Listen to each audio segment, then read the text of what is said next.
ಇವತ್ತು cabbage manchurian ಮಾಡ್ತಾ ಇದ್ದೀವಿ. ಒಂದು ಕ್ಯಾಬೇಜ್ನ ತುರಿದಿಟ್ಕೊಂಡಿದ್ದೀನಿ, ಸ್ವಲ್ಪ ಕ್ಯಾರೆಟು ಹಾಕ್ಕೊಂಡಿದ್ದೀನಿ. ನಿಮ್ಮ ಕ್ಯಾರೆಟ್ ಹಾಕಿಲ್ಲ ಅಂದ್ರೆ ನಡೆಯುತ್ತೆ, ನಾನು ಕ್ಯಾರೆಟ್ ಹಾಕ್ಕೊಂಡಿದ್ದೀನಿ. ಸ್ವಲ್ಪ ಹಾಕೊಂಡ್ರೆ ಹಾಕೊಬೋದು, ಇಲ್ಲಾಂದರೆ ಸ್ಕಿಪ್ ಮಾಡ್ಬೋದು. ನೀವು ಇಷ್ಟಕೊಂಡಿರೋ ಕ್ಯಾಬೇಜ್ಗೆ ಒಂದು ಅರ್ಧ ಸ್ಪೂನು ಅಚ್ಕಾರದ ಪುಡಿ ಹಾಕ್ತಾಯಿದ್ದೀನಿ, ಮತ್ತು ಸ್ವಲ್ಪ ಪೆಪ್ಪರು, ಆಮೇಲೆ ಒಂದು ಸ್ವಲ್ಪ ಶುಂಠಿ, ಸ್ವಲ್ಪ ಬಂದು ಗಾರ್ಲಿಕ್, ಇದಿಷ್ಟು ಹಾಕ್ತಾಯಿದ್ದೀನಿ. ನಾನು ಇದಕ್ಕೆ ಏನು ಶುಂಠಿ, ಗಾರ್ಲಿಕ್ಕು ಮತ್ತು ಚಿಲ್ಲಿ ಪೌಡರು, ಪೆಪ್ಪರ್ ಹಾಕ್ಕೊಂಡಿದ್ದೀನಿ. ಇದಕ್ಕೆ ಒಂದು 3 ಸ್ಪೂನಷ್ಟು ಮೈದಾ ಹಾಕ್ಕೊಳ್ಳಿ. 1 ಕಲಿಸ್ಕೊಳ್ಳೋಕ್ಕೆ, 2 ಒಂದು 3 ಸ್ಪೂನಷ್ಟು ಮೈದಾ, ಕಾರ್ನ್ಫ್ಲೋರ್ ಒಂದು 2 ಸ್ಪೂನ್ ಹಾಕ್ಕೊಳ್ಳಿ. ಕಾರ್ನ್ಫ್ಲೋರ್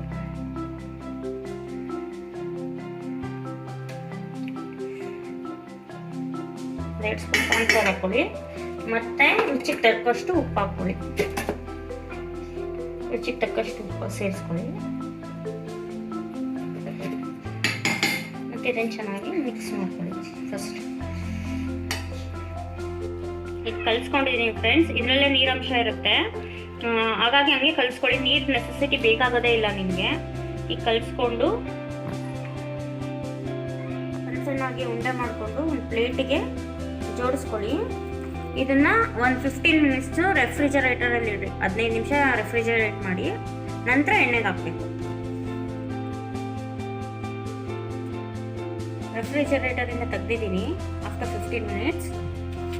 ಒಂದು ಬಾಣಲೆಯಲ್ಲಿ ಎಣ್ಣೆ ಕಾಯಕ್ಕೆ ಇಟ್ಟಿದ್ವಿ ಫ್ರೆಂಡ್ಸ್. ಇವಾಗ ಒಂದೊಂದಾಗಿ ಗೋಬಿನ ಹಾಕೋಣ. ಎಣ್ಣೆ ಒಳಗಡೆ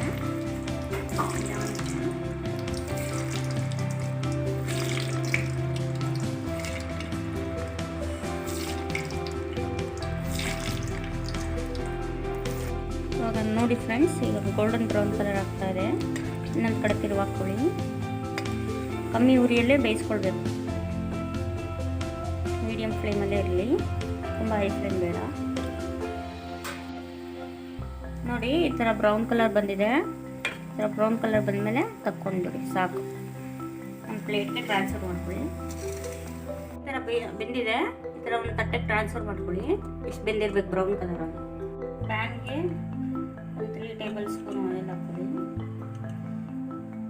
3 to 4 ಟೇಬಲ್ ಸ್ಪೂನ್ ಮಾಡ್ಕೊಳ್ಳಿ.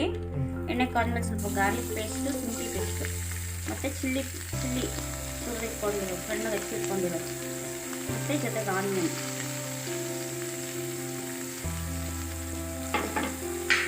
ಇಷ್ಟು ಕೈ ಹಾಕ್ಕೊಳ್ಳಿ. ಮತ್ತು ಇದು ಕ್ಯಾಪ್ಸಿಕಮ್ ಬೇಕಾದರೆ ಸೇರಿಸ್ಕೊಬೋದು, spring onion ಸೇರಿಸ್ಕೊಬೋದು.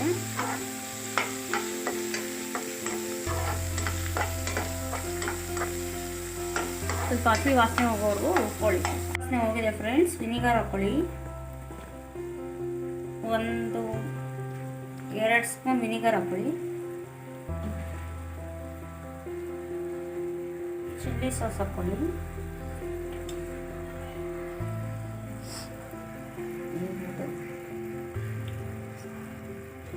1 spoon chilli sauce. Ketchup ಬಂದು ಒಂದು 3 ಸ್ಪೂನ್ ಹಾಕ್ಕೊಳ್ಳಿ.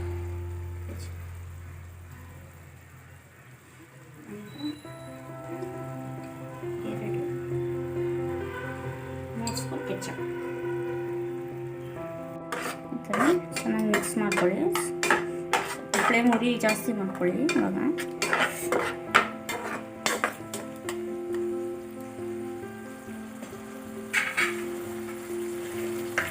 ಇದಕ್ಕೊಂದು ಸ್ವಲ್ಪ ಸಾಲ್ಟ್ ಹಾಕ್ಕೊಳ್ಳಿ.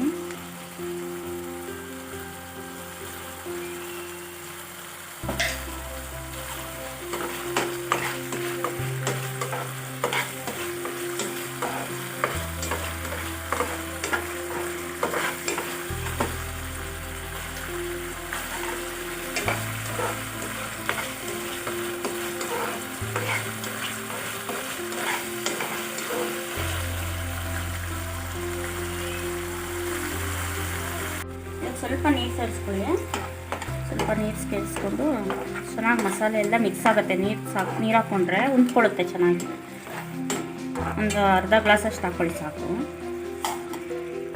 ಒಂದು ಅರ್ಧ ಸ್ಪೂನು ಮೈದಾ ಹಾಕ್ಕೊಂಡು ಇದು ಸ್ಲರಿ ಮಾಡ್ಕೊಳ್ಳಿ, ಮೈದಾ ಸ್ಲರಿ ಮಾಡ್ಕೊಳ್ಳಿ. ಯಾಕಂದರೆ ಇದು ಹಾಕಿದಾಗ ಗೋಬಿ ಚೆನ್ನಾಗಿ ಅಂಟ್ಕೊಳ್ಳುತ್ತೆ, ಇದು ಮಸಾಲೆ ಎಲ್ಲ ಚೆನ್ನಾಗಿ ಅಂಟ್ಕೊಳ್ಳುತ್ತೆ. ಅದಕ್ಕೋಸ್ಕರ ಈ ಸ್ಲರಿ ನಾವು ರೆಡಿ ಮಾಡ್ಕೊಳ್ಬೇಕು. ಮೈದಾ ಸ್ಲರಿ, ನೀರಿಗೆ ಮೈದಾ ಹಾಕ್ಕೊಂಡು ಸ್ಲರಿನ ಇದ್ರೊಳಗಡೆ ಹಾಕ್ಕೊಳ್ಳಿ. ಸ್ಲರಿ ಹಾಕ್ಕೊಳ್ಳಿ. ಸ್ಲರಿ ಹಾಕ್ಕೊಂಡು ಒಂದ್ಸತಿ ಕೈ ಹಿಡಿಯುತ್ತೆ.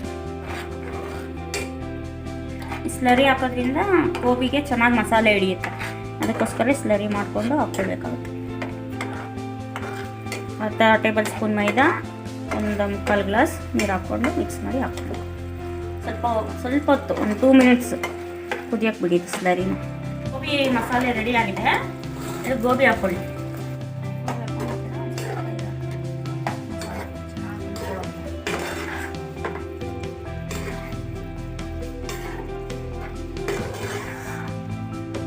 ಸ್ಲರಿನೇ ಒಂದು 5 ನಿಮಿಷ ಬೇಯೋದಕ್ಕೆ